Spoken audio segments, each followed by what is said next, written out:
एवं हत्या की है। ये बिल्कुल इस राज्य की प्रशासनिक पुलिसिया व्यवस्था पर सवाल खड़ा करने के साथ साथ एक यह भी संदेश देती है कि एक आदिवासी राज्य में अगर इस एक आदिवासी की हत्या जमीन विवाद में, जो जमीन उनके पुरखों की है, जो जमीन जो उनके जीवन का आधार है, जल जमीन जंगल, अगर उसी आधार को बचाने के लिए अगर आदिवासी राज्य में एक आदिवासी की हत्या हो जाएगी तो ये बहुत ही चिंता का विषय है। सरकार को इस पर गंभीर होने की आवश्यकता है और पुलिस प्रशासन को सख्त करने के साथ साथ यहाँ के जल जमीन जंगल को भी बचाने की आवश्यकता है। आज सोमा मुंडा अगर अकेले होते तो शायद हम कहते हैं कि चलिए एक एक्सीडेंटली है, रैंडमली है, लेकिन सोमा मुंडा से पहले सुभाष मुंडा, सोनू मुंडा, सुनील सोरेन, अनिल महतो, तारापद महतो, ऐसे अनगिनत नाम आ रहे हैं जिनमें जमीन विवाद में उनकी हत्याएं हो रही है। आदिवासी राज्य में आदिवासियों की हत्याएं लगातार हो रही है। मैंने हर महीने में कहिए या तो 4 महीने में कहिए 5 महीने में, ये साल भर ना होते होते 3-4 वारदात ऐसी हो गई जहाँ जमीन विवाद में आदिवासियों को अपनी जान गंवानी पड़ी, मूलवासियों को अपनी जान गंवानी पड़ी। ये बहुत ही चिंता का विषय है। आज आखिर समझ में नहीं आ रहा है कि झारखंड में किसकी नजर है और कौन लोग चाहते हैं कि झारखंड के जल जमीन जंगल को अपनी गिरफ्त में ले लें, यहाँ के लोगों की आजादी को अपनी गिरफ्त में ले लें, यहाँ के लोगों के रोजगार को अपनी गिरफ्त में ले लें।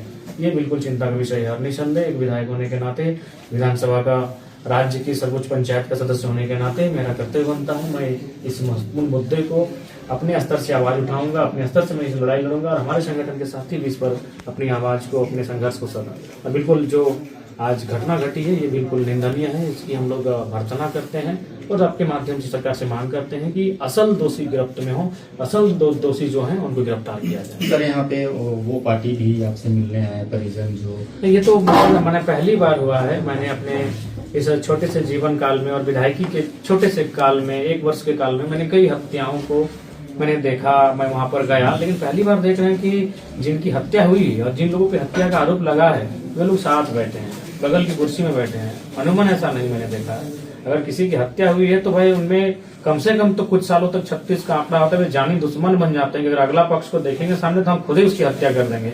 लेकिन जब मैं यहाँ उनसे, उनके सोमा मुंडा जी के परिजनों से, उनकी अर्धांगिनी, उनके बच्चों से मिलने आया तो वे लोग भी हमारे पास आए, इनके घर के में आए और इनके हमारे साथ बगल की कुर्सी में बैठे जिन आदिवासियों को इस केस में अरेस्ट किया गया है, सोमा मुंडा की हत्या में जिन आदिवासियों को अरेस्ट किया गया है उनके परिजन भी आए। तो मैंने अपने जीवन में पहला वाकया देखा कि मरने वाला और जिन पर मारने का आरोप लगा हो, दोनों परिवार के लोग मेरे सामने अगल बगल की कुर्सी में बैठे हैं। ये मैंने आश्चर्यजनक, तो मुझे ऐसे में लगता है कि इसकी कहीं न कहीं निष्पक्ष जांच होनी ही चाहिए।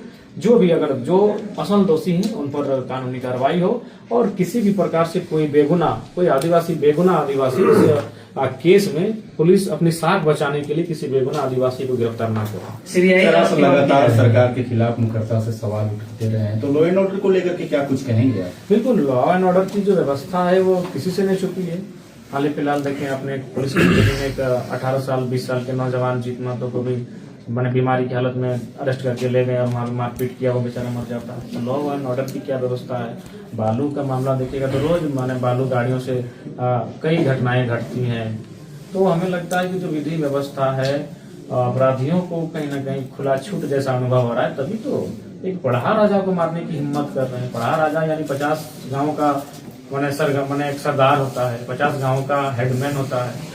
और अगर एक पढ़ा राजा के साथ अगर ये वारदात घटती है तो मुझे लगता है कि उनमें कहीं ना कहीं उनका मनोबल उनका ऊंचा होगा। उनकी मनोबल के अपने होने के कारण ही उन्होंने इस कुकृत्य को अंजाम दिया है। सर, सवाल है कि बाबूलाल लगातार ये सवाल उठाते रहे हैं कि थाने नीलाम होते हैं, थाने की कीमत तय है। सच्चाई है, बिल्कुल मैं सच्चाई है, चूंकि इसलिए सच्चाई है कि थाने में जितने भी थानेदार हैं वो, मुझे लगता है कि उसमें अधिकांश जो थानेदार हैं वो 2017-18 बैच के जो दरोगा थे वे लोग हैं। या तो वो थानेदार हैं या तो फिर वो वहाँ सेकंड बड़ा बाबू हैं। तो उनसे हमारी बातचीत होती है और मैं उनसे कहता हूँ कि आप निश्चिंत रहिए, आप हमारे मित्र हैं, आप जो हमें बताएंगे मीडिया को आपका नाम नहीं लेंगे। वो एक चीज कहते हैं कि हमारा पुलिस महकमा भी या फिर प्रशासनिक महकमा भी आपसे बात करने में डरता है कि पता नहीं आप कब किसका नाम विधानसभा के भीतर ले लें, कब किसका नाम आप मीडिया में ले लें। ये चीजें हैं, लेकिन वो हमें बताते हैं कि लगभग जैसा थाना है, जैसा वहाँ कमाई होता है।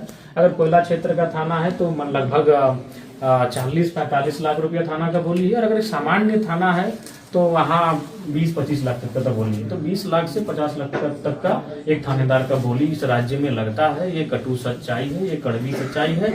और इसीलिए आप देखेंगे यार, चोरी की घटना हो, प्रशासन बहुत कम एक्टिव रहती है। जो प्रेशर बनता है तो एक्टिव होती है।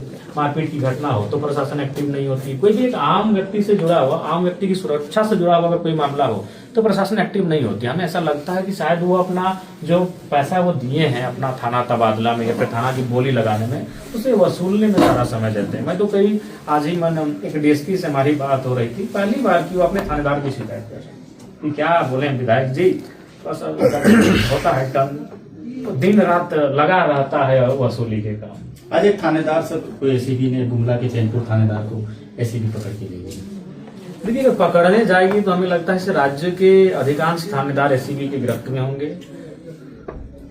बिल्कुल ये बड़े चेहरों का, बड़े नेताओं का हत्या हुआ, जैसे पिछले साल अनिल टाइगर का हत्या हुआ, सुभाष मुंडा का हत्या हुआ, सोमा मुंडा जी का हत्या हुआ। तो इन तमाम, इनसे पहले जो हत्या हुआ उसका मुख्य आरोपी जैसे शूटर वो नहीं पकड़ा गया है, जिससे के कारण आरोप सिद्ध नहीं हो पा रहा है। क्या लग रहा है कि तमाम मामलों को लेकर सीबीआई जांच होनी चाहिए? बिल्कुल बिल्कुल। एक बार तो हमें लगता है कि झारखंड राज्य में विगत साल भर में जितनी भी हत्याएं हुई, जिनमें झारखंड राज्य की पुलिस दूध का दूध और पानी का पानी कर पाने में सक्षम नहीं रही, उनकी एक बार सीबीआई जांच हो, उन तमाम केसों की सीबीआई जांच हो और तमाम सच्चाई को सामने लाके रखा जाए, ताकि जनता का लोकतांत्रिक मूल्यों पर विश्वास टिका रहे। जयराम जी, पार्टी का एक खूंटी का कार्यकर्ता है जो आदिवासियों की जमीन को कहीं न कहीं संरक्षण करने का एक पहल कर रहा था, उसके ऊपर एक सीओ ने विभिन्न धाराओं पर एफआईआर। हाँ, हम तक वो आए थे, हमने उस बात को संज्ञान में लिया है। खूंटी जैसे क्षेत्रों में हम लोग अपने संगठन को मजबूती के साथ साथ अपने आंदोलन को, लोगों के जमीन जंगल बचाने की इस मुहिम को और मजबूत करेंगे।